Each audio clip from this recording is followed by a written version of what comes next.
Bonjour à tous, j'espère que vous allez bien. On est le mercredi 22 octobre 2025. Je suis Benjamin, alias Black Wolf, et ça fait plus de 5 ans que je investis sur la crypto et je vais vous donner aujourd'hui mon avis sur la situation d'aujourd'hui. Bienvenue sur la chaîne, n'hésitez pas à vous abonner si ce n'est pas déjà fait et je remercie ceux qui se sont abonnés ces derniers jours parce que la chaîne a été créée il y a même pas une semaine et j'ai déjà quelques personnes qui me suivent, donc je vous remercie, j'en profite pour le dire. Maintenant, on va partir sur l'état du marché. Donc, on est en légère correction, hein, moins de 80% sur le top 100. C'est un peu pareil globalement sur les autres tranches crypto. Une correction qui fait qu'on revient sur des niveaux d'avant le week-end dernier. Et on va parler aussi aujourd'hui plus précisément de Solana. Solana qui est blockchain infrastructure très importante. On appelle la blockchain des meme coins et qui est vraiment un cas d'école là d'un point de vue graphique. Donc c'est pour ça que je voulais vous en parler et voir quels sont les niveaux de prix qu'on pourrait atteindre ces prochaines semaines. Donc on verra ça dans une deuxième partie de vidéo parce que là on va d'abord se concentrer sur l'actualité parce qu'il y a des faits assez croustillants. On a déjà on a Ocean Protocol voilà, qui est en association, donc qui ont fusionné avec Fetch là l'année dernière.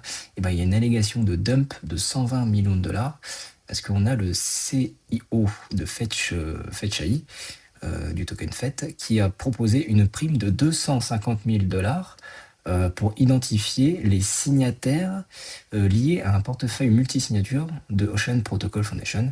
Donc suite à des accusations selon lesquelles la fondation aurait converti 661 millions de tokens Ocean en 286 millions de FET, puis transférés vers des plateformes comme Binance ou vers d'autres plateformes de brokers.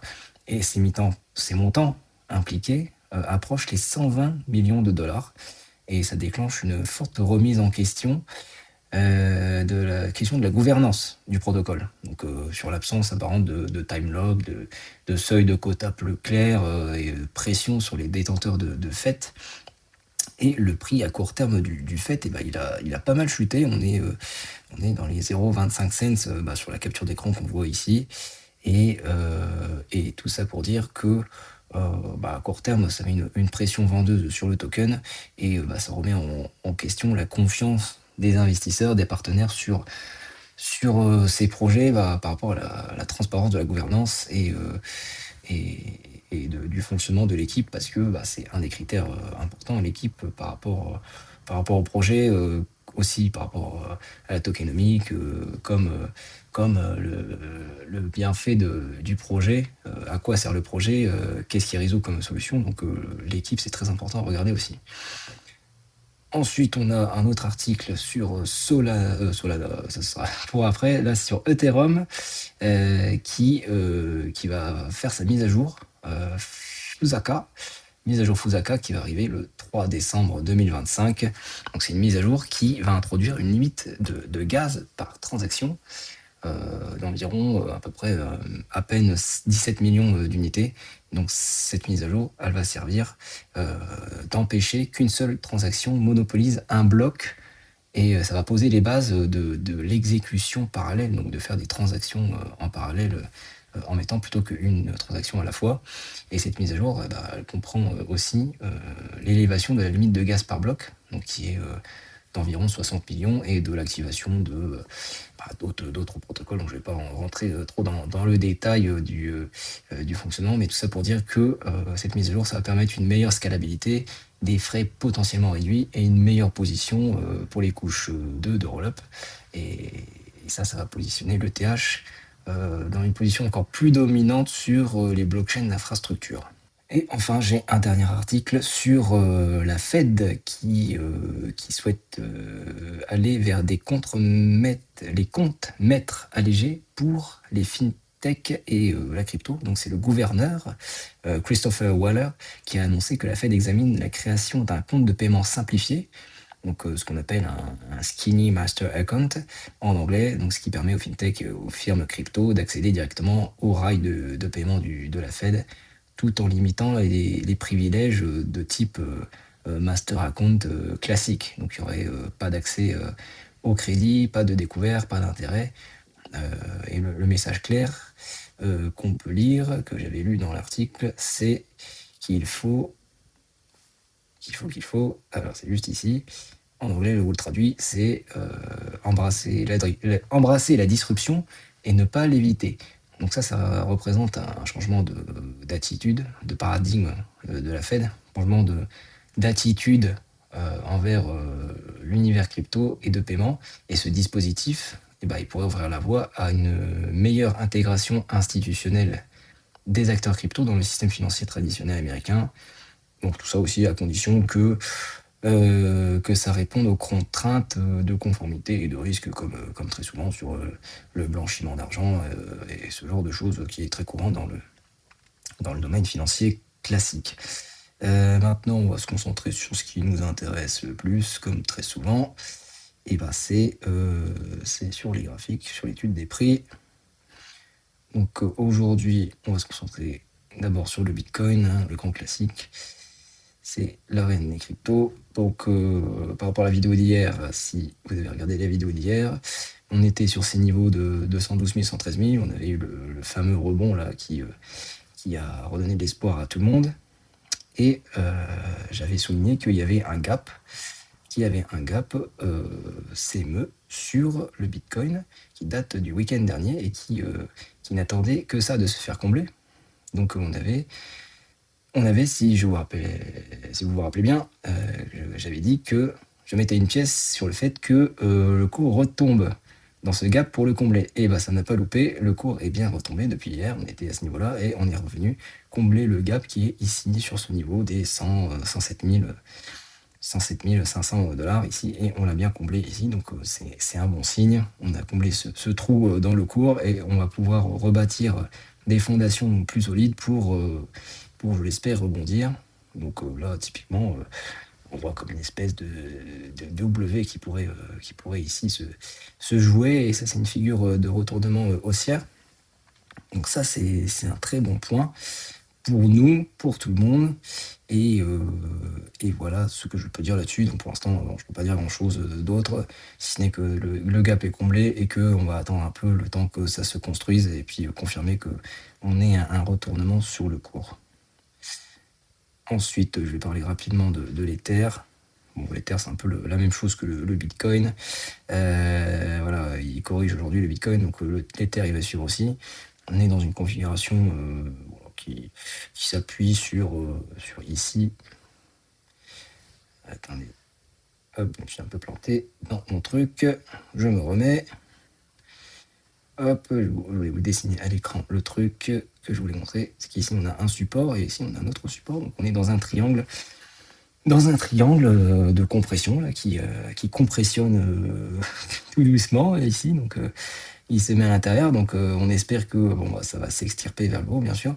Et après, c'est pas possible que ça aille aussi vers le bas. Donc, ça, il va falloir surveiller cela. Mais pour l'instant, pas de panique particulière. Bon, c'est surtout le Bitcoin qui va mener la danse, et s'il part vers le bas, l'Ether va partir vers le bas avec des objectifs qui seront déterminés, mais bon, pour l'instant, je ne vais pas m'atteler dessus trop longtemps, parce que ce qui nous intéresse, c'est notre ami le Solana, et je vais m'en mettre sur ma liste, ce sera plus simple.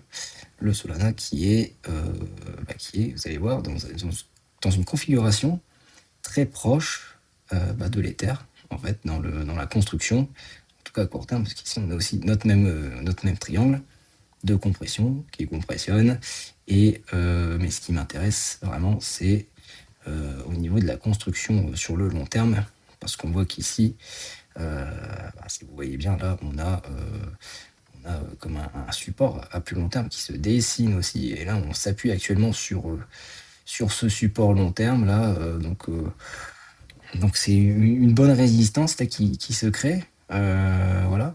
Mais ce qui est encore plus frappant, c'est que quand on dézoome encore plus, on se met en weekly par exemple, et là c'est le fameux cas d'école que je voulais vous montrer. Si vous avez un peu d'amateurisme ou de connaissances sur les figures chartistes, on a ici ce qu'on appelle, je vais vous montrer, j'ai déjà un peu préparé la capture d'écran là-dessus, et on est sur ce qu'on appelle une figure en diamant. Alors là, ici, c'est un cas particulier, c'est le diamant 2 sommets, donc ça veut dire qu'on forme un diamant et puis le cours va repartir vers le bas. Ça, c'est une possibilité. Mais il y en a une autre, c'est qu'on parte aussi vers le haut. Et là, on serait dans une configuration, je l'avais vu là, c'est une pattern de continuation. Donc, on voit ici que le diamant, eh ben, il se forme et puis le cours, il repart vers le haut. Et on espère d'avoir la même chose ici. Donc, ce que je fais, eh ben, on va faire un petit cours d'art plastique ensemble. Hop, je dessine un peu à l'arraché, c'est surtout pour vous montrer le principe, comment on va dessiner ça. On va relier tous les points de contact, voilà, assez grossièrement, c'est pour se faire une idée. Hop, si j'arrive à bien dessiner ça, hop, ici. Et ensuite, j'ai aussi ce côté-là en haut, on a au moins 2 points qui dessinent comme ça. Et potentiellement en bas, eh ben, j'ai aussi, hop, si j'arrive à cliquer sur l'écran, ce serait pas mal. Hop, donc si je me mets là, actuellement, on serait comme ça. Donc mon triangle, là, il évolue tranquillement. Donc on est rentré dans un triangle, on est venu ici, une fois, 2 fois. Alors là, c'est un peu la question qu'on se pose, c'est que, bon, on a frappé une fois vers le haut, on revient une deuxième fois sur le bas, alors c'est possible que ça rebondisse vers le haut, comme ça, ou que ça transperce vers le bas, comme ça. Et que c'est pas impossible aussi qu'on transperce juste un petit peu et qu'on reparte vers le haut. Parce que là, le côté du diamant que j'ai fait, juste ici, et ben c'est possible qu'il soit un peu plus par là, et que la figure n'est pas finie de se faire, et j'ai plutôt envie de privilégier ce point-là, ce point de correction, parce que là, le cours, il me paraît quand même bien prématuré dans l'évolution. Bon, après, c'est que mon avis, parce que là, actuellement, quand je regarde un peu plus près en 4 heures, quand je regarde un peu plus près, bon, après, c'est possible qu'on s'arrête aussi là, mais c'est pas en 4 heures que j'avais vu, c'était en 1 heure. Alors, je prends un petit peu le temps de réfléchir, hein, quand même. Voilà, potentiellement, bon, on peut rebondir ici. Enfin, ça dépendra de l'évolution du triangle que j'ai fait là. Juste ici. Donc, si vous mettez. Voilà, on fait une réflexion ensemble, on prend le temps. On a notre triangle ici. Et si vous faites l'objectif du triangle, donc vous le mettez sur la hauteur du triangle, donc je le fais un peu à peu près là, on n'est pas trop mal. Hop, donc si on sort ici, eh ben on va avoir un objectif là, mais bon, on va continuer la hausse au bout d'un moment vers le haut du triangle, ou alors on pourrait être vers le bas. J'ai perdu. Hop. Ou alors on peut se trouver ici, sorti du triangle, et qu'on corrige un petit peu plus bas, donc ça va rejoindre, voilà, le tracé actuel que j'ai fait en plus grande time frame. Et ça, et ben ça va donner d'autres objectifs encore plus gros. Parce que comme on l'a vu ici, là, notre pattern de continuation, et ben j'avais vu un autre, voilà, qui est beaucoup plus clair encore. L'objectif, et ben il faut prendre la hauteur du diamant et le porter en sortie. Donc si on fait ça, je mets la hauteur du diamant, hop, à peu près là. On fait vraiment grossièrement l'exercice.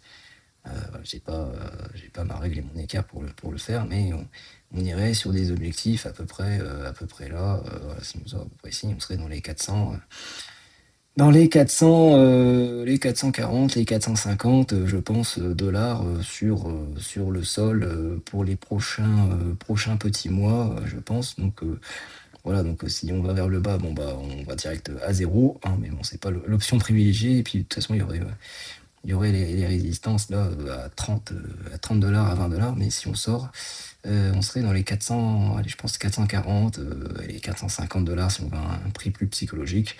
Donc voilà, donc il y a un diamant qui chauffe, qui va briller fort ces prochains mois, je pense, vu l'adoption générale d'un point de vue institutionnel et de l'engouement qu'il y a sur la finance traditionnelle et sur la crypto, l'adoption de plus en plus croissante et si on part de l'hypothèse que le Bitcoin va suivre un cours encore ascendant ces prochains jours, et les altcoins vont suivre et le Solana va en profiter aussi. Voilà. Bon, j'espère que ce contenu vous a plu, que vous avez appris quelque chose. Si c'est le cas, n'hésitez pas à liker, à donner un commentaire et à vous abonner. Je vais faire d'autres vidéos de ce genre ces prochains jours. Je vous souhaite une très bonne journée et puis je vous dis normalement à demain. Ciao, bye.